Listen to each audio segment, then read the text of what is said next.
Hello hi नमस्ते everyone, this is Apurva Naik आणि या पर्टिक्युलर सेशनमध्ये आपण basics of cell signalling discuss करणार आहोत. या पर्टिक्युलर सेशनमध्ये नक्की सेल सिग्नलिंग म्हणजे काय असतं आणि सेल सिग्नलिंगचे टाईप्स कोणकोणते आहेत याबद्दल आज आपण डिस्कस करणार आहोत. सो मोस्ट कॉमनली सिग्नलिंग म्हणजे काय किंवा सेल सेल कम्युनिकेशन म्हणजे काय हे आपल्याला माहिती आहे. जसं आपण एकमेकांशी कम्युनिकेट करतो, मी तुमच्याशी कम्युनिकेट करते in the form of languages, right. Similarly एक सेल दुसऱ्या सेलशी कम्युनिकेट करण्यासाठी काही सिग्नलिंगचा यूज करतो. मग तो सिग्नलिंग मॉलिक्यूल हा कुठलाही केमिकल फॉर्ममध्ये असेल. सो त्या केमिकल रिलीज केलेला एक सेल जी केमिकल रिलीज करते आणि दुसरी सेल त्याला रिसीव करते. या पद्धतीने दोन सेल्स जे असतात ते एकमेकांशी काय करत असतात, कम्युनिकेट करत असतात आणि कम्युनिकेशन करण्यासाठी त्यांना सिग्नलिंगची गरज असते. सो नक्की सेल सिग्नलिंग कसं होतं आणि सेल सिग्नलिंग कशा पद्धतीने होतं, what are the process of cell signalling, हे बेसिक्स आज आपण या सेशनमध्ये डिस्कस करणार आहोत.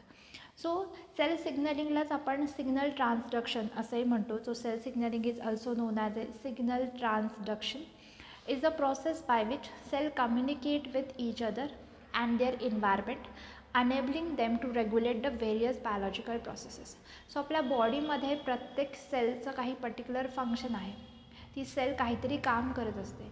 सो काम करत असताना एक सेलने रिलीज केलेला सिग्नल दुसरी सेल रिसीव करते, जेणेकरून बायोलॉजिकल प्रोसेसेस जे आहेत ते चांगल्या पद्धतीने आपली बॉडी काय करू शकेल, रेग्युलेट करू शकेल.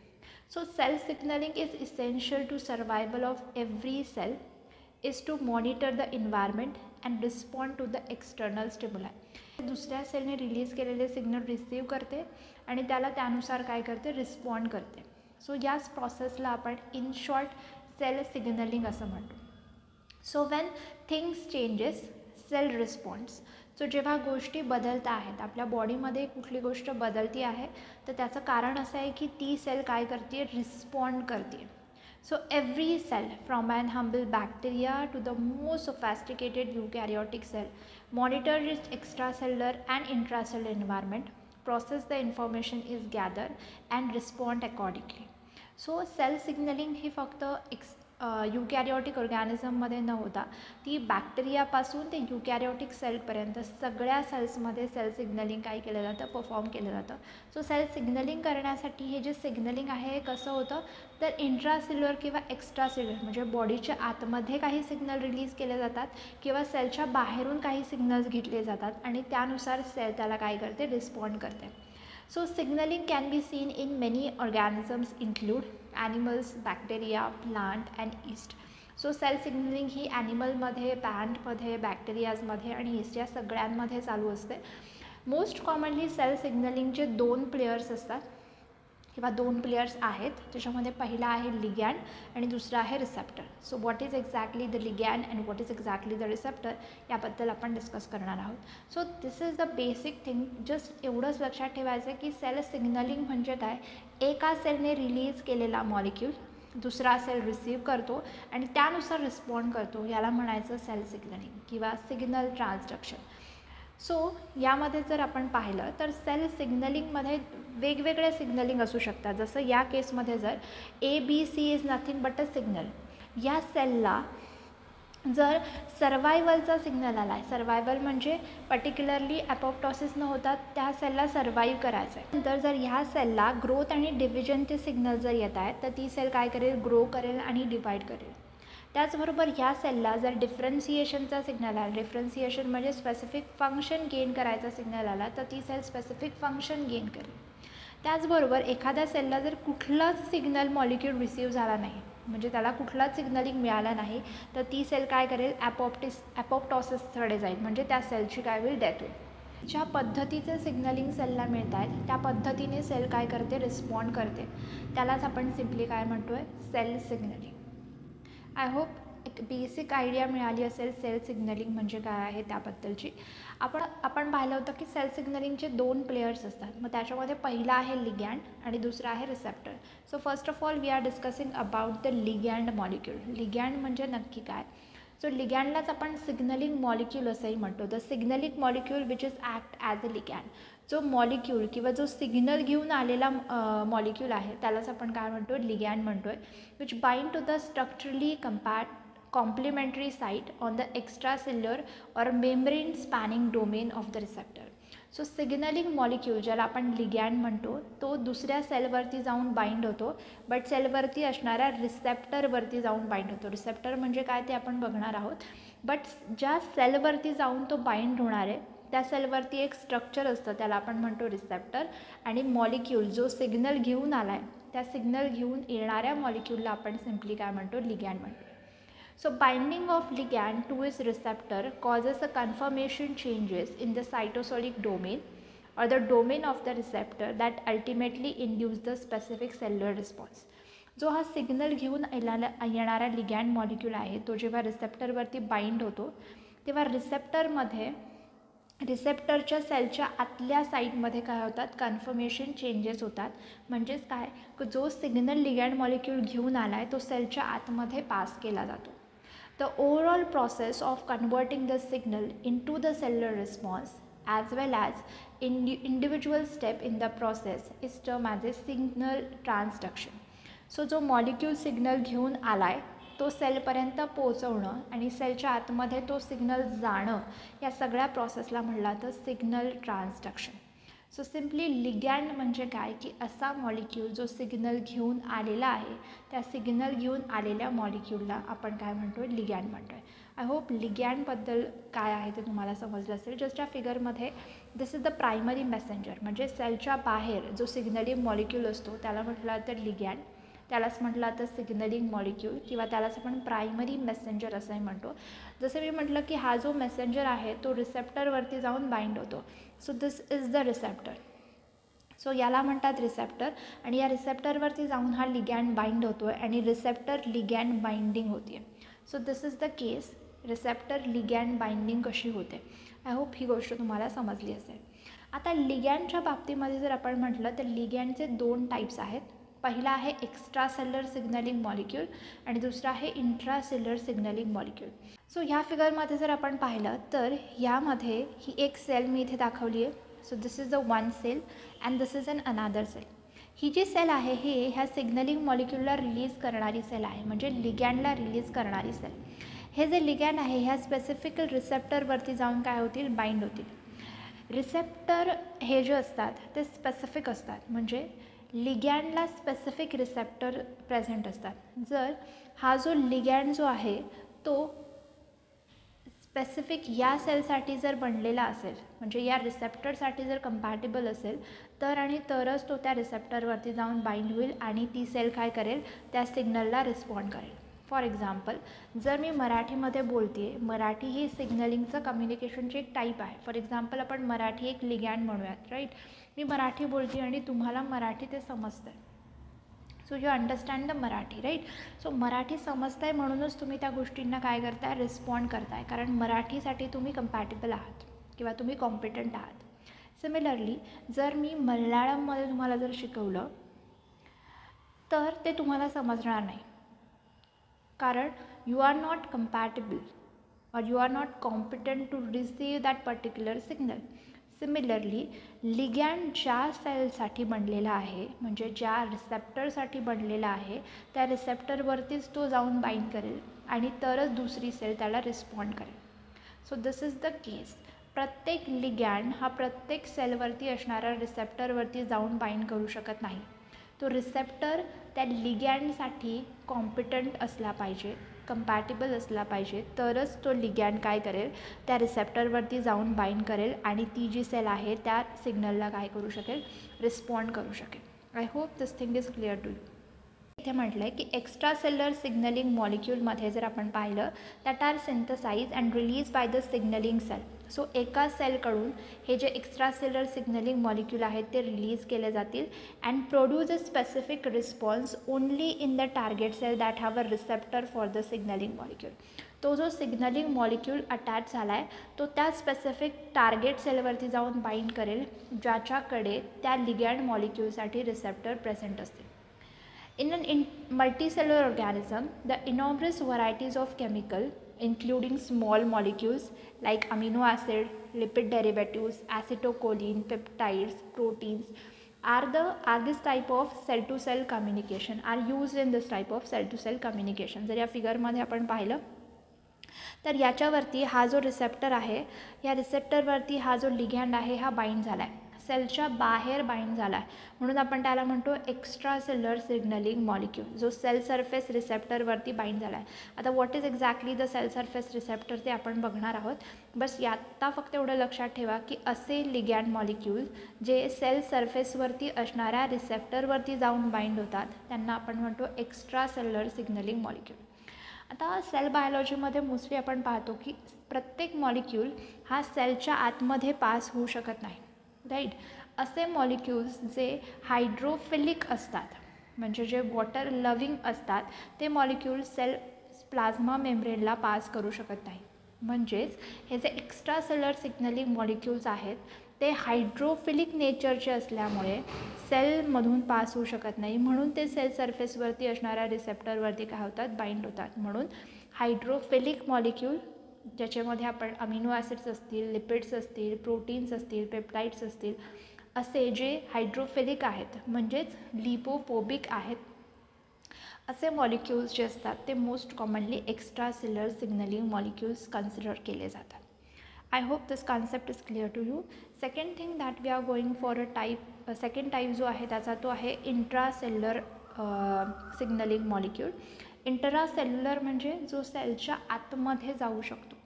असे सिग्नलिंग मॉलिक्यूल्स जे सेलच्या आतमध्ये जाऊन पास होऊ शकतात आणि आतमध्ये जाऊन सिग्नल देऊ शकतात त्याला आपण म्हणतो इंट्रासेल्युलर सिग्नलिंग मॉलिक्यूल. जसं आपल्या घरामध्ये प्रत्येक व्यक्तीला घराच्या आतमध्ये येण्याची परवानगी नसते.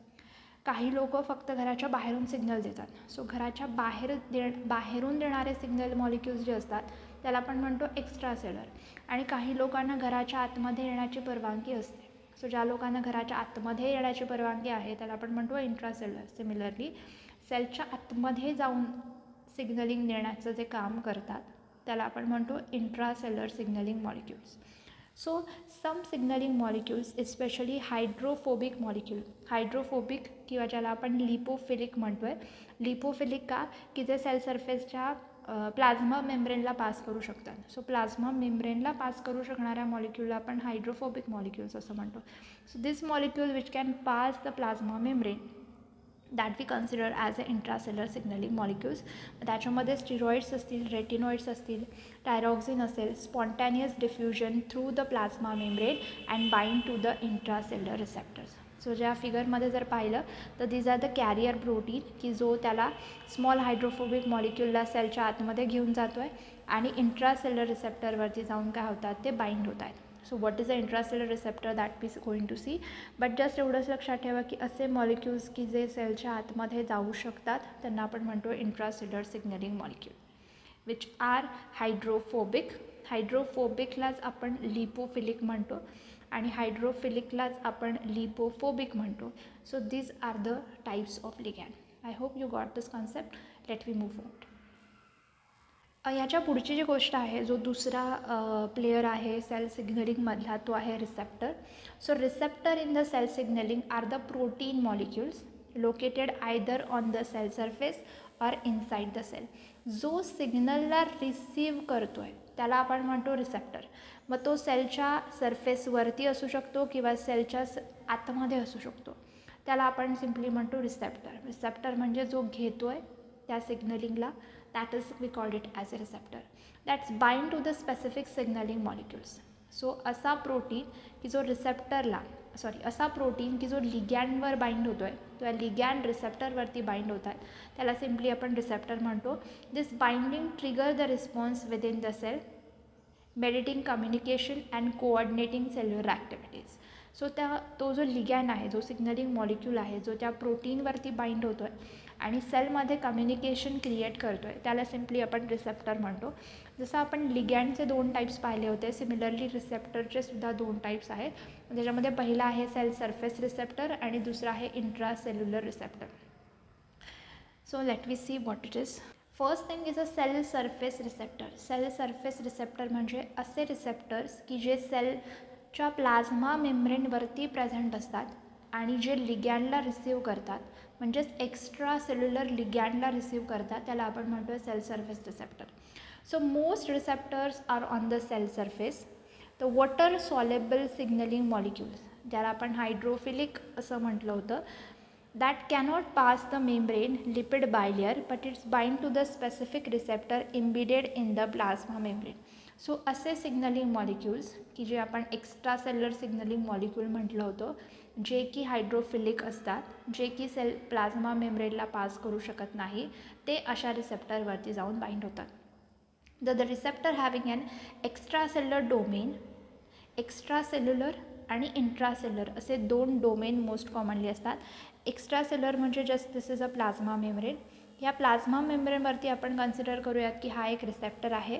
या रिसेप्टरवरती हा जो डोमेन आहे त्याला आपण म्हणतो एक्स्ट्रा सेल्युलर डोमेन, आणि सेलच्या आतमध्ये जो डोमेन असतो त्याला आपण म्हणतो इंट्रासेल्युलर डोमेन. सो हा जो लिगॅंड मॉलिक्यूल आहे तो एक्स्ट्रा सेल्युलर डोमेनवरती जाऊन बाइंड करतो. द हायड्रोफोबिक ट्रान्समेम्ब्रेन डोमेन, ह्याच्यामधला जो डोमेन असतो त्याला आपण म्हणतो हायड्रोफोबिक, आणि तो मेम्ब्रेनला पास करतो आहे म्हणून ट्रान्समेम्ब्रेन डोमेन, आणि खाली जो असतो तो असतो intracellular domain. Binding of the ligand induce the conformation changes in the receptor, in particularly that is the intracellular region. So extracellular रिजनवरती लिगॅंड बाइंड होतो आणि जेणेकरून जो रिसेप्टरचा इंट्रासेल्युलर रिजन आहे त्याच्यामध्ये कन्फर्मेशन चेंजेस येतात. So this conformation changes the activates the relay of intracellular signaling molecules, आणि त्याच्यामुळेच सेलच्या आतमध्ये सिग्नलिंग काय होते, पास होते. Receptor can be classified structurally into the single pass transmembrane receptor with one extracellular, one transmembrane and one intracellular region, or multipass transmembrane receptors. So receptors जे असू शकतात ते मल्टीपास असू शकतात किंवा सिंगल पास असू शकतात. This is the single pass, this is the multipass, and हे दोन्ही जे असतात ते सिंगल पास रिसेप्टर्स असू शकतात. सो किती वेळा पास झालेला आहे तो रिसेप्टर किंवा तो प्रोटीन मेम्ब्रेनमध्ये, त्यानुसार वेगवेगळे रिसेप्टर्स हे असू शकतात. So this is the first type of the receptor that we called it as a cell surface receptor. त्याच्या पुढचा आहे तो आहे इंट्रासेल्युलर रिसेप्टर. सो इंट्रासेल्युलर रिसेप्टरमध्ये जर आपण पाहिलं, it is also known as a nuclear receptor. Nuclear receptor का म्हणायचं, कारण सेलच्या आतमध्ये ते रिसेप्टर्स प्रेझेंट असतात. एक तर ते न्यूक्लियसमध्ये प्रेझेंट असतात किंवा सायटोसोलिक सायटोसोलमध्ये प्रेझेंट असतात. So located inside the cell, typically in the cytoplasm or a nucleus, they are activated by the cell permeable ligand like steroid आणि hormones.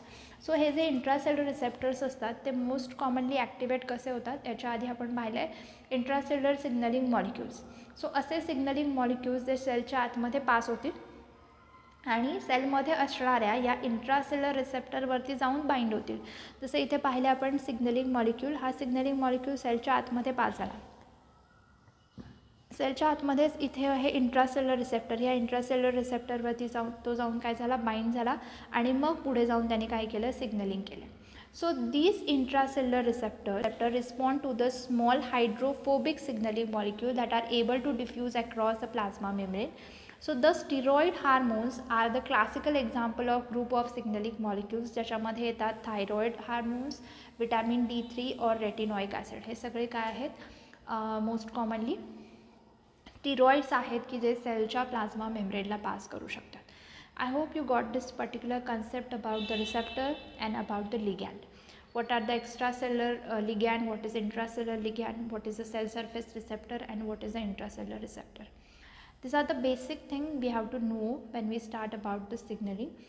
Now we are moving for the what are the types of cell signaling on the basis of the distance between the two cells. So cell signaling चे most commonly जर आपण पाहिले तर काही types आहेत. त्याच्यामध्ये the cell communicate by means of extracellular signaling molecule that are produced and released by the signaling cells. So एक cell जी आहे ती काहीतरी molecule release करते आणि दुसरी cell त्याला respond करते, यालाच आपण cell communication असं म्हणतो.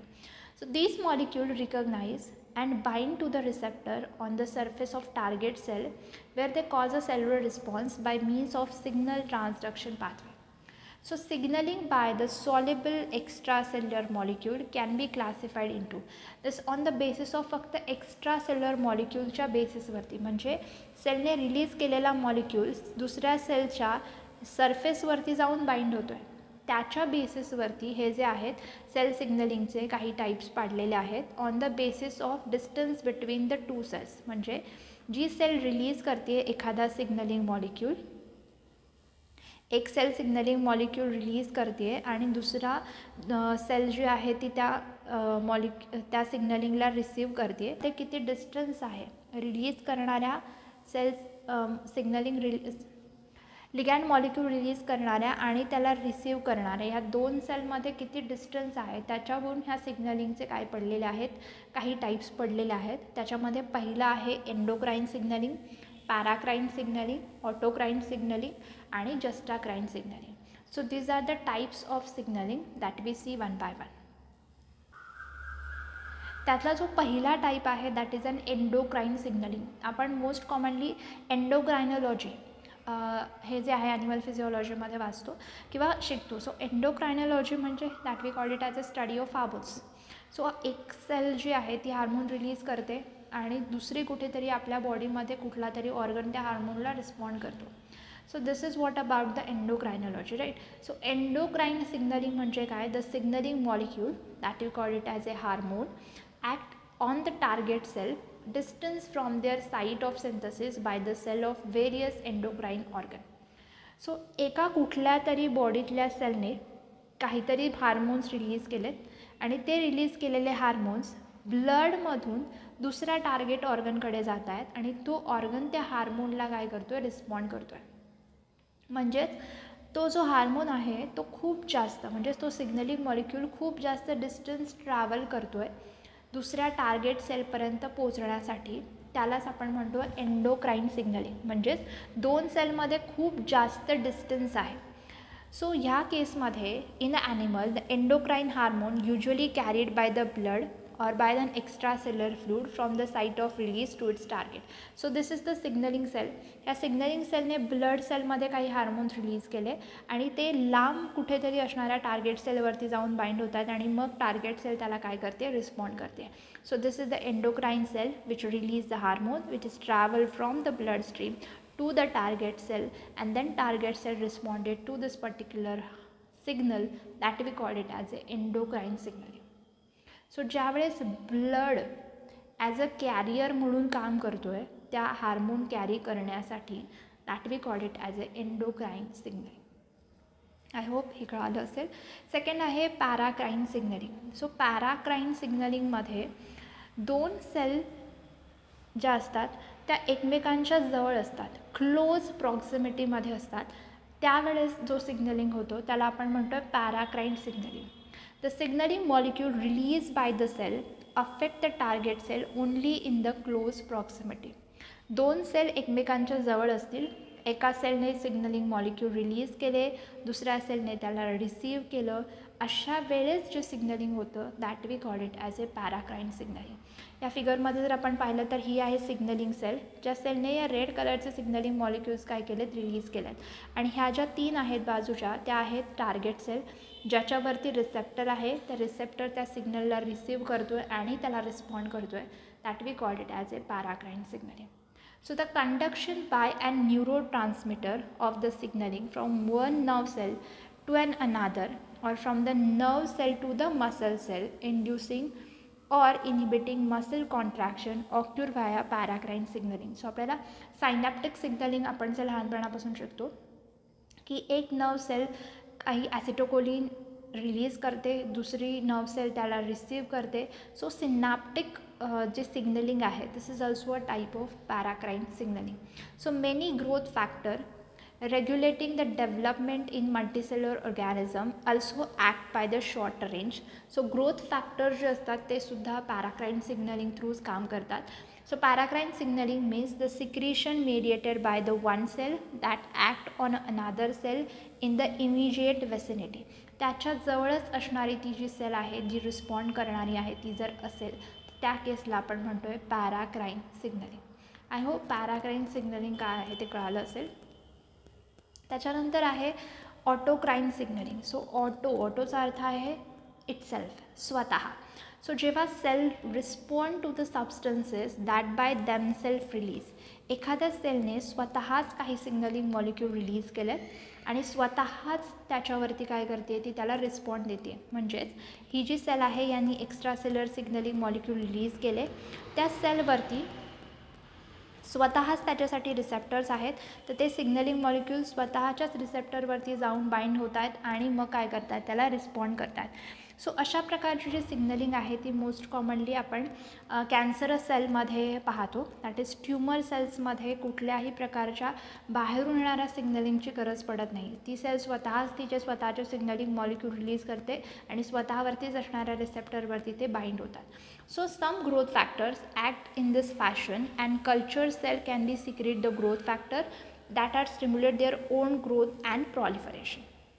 So this type of signaling in particularly common in the tumor cell. So tumor cell मध्ये most commonly autocrine signaling पाहायला मिळते.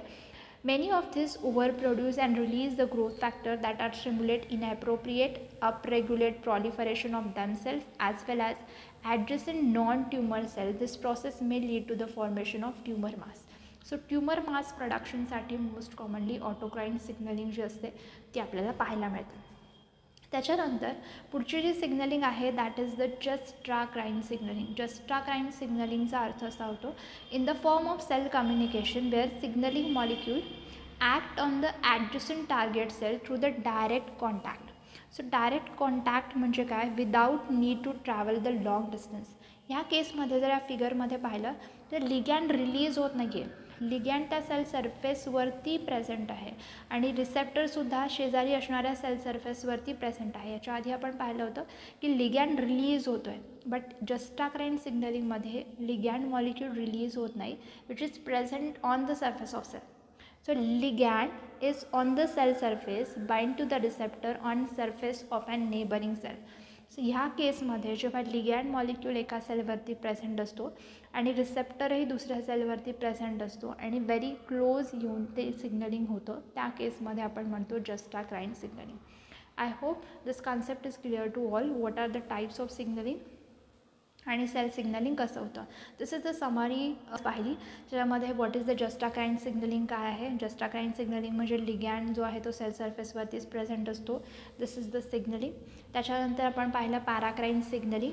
Then we are going with the autocrine signaling. त्याच्यात आपण सिनॅप्टिक सिग्नलिंग पण पाहिलं आणि एंडोक्राइन सिग्नलिंग पण पाहिलं. ह्या गोष्टी महत्त्वाच्या आहेत. मोस्ट कॉमनली याच्यावरती क्वेश्चन्स विचारले गेलेले आहेत. जर तुम्हाला हे समजलं असेल तर पुढच्या सेशनमध्ये आपण पुढचे जे सिग्नलिंगचे टाईप्स आहेत ते डिस्कस करूयात. I hope this all are clear to you. If you have any query regarding this particular session you can ask me any time. Thank you so much for watching this particular session guys. All the best and keep learning. Bye bye.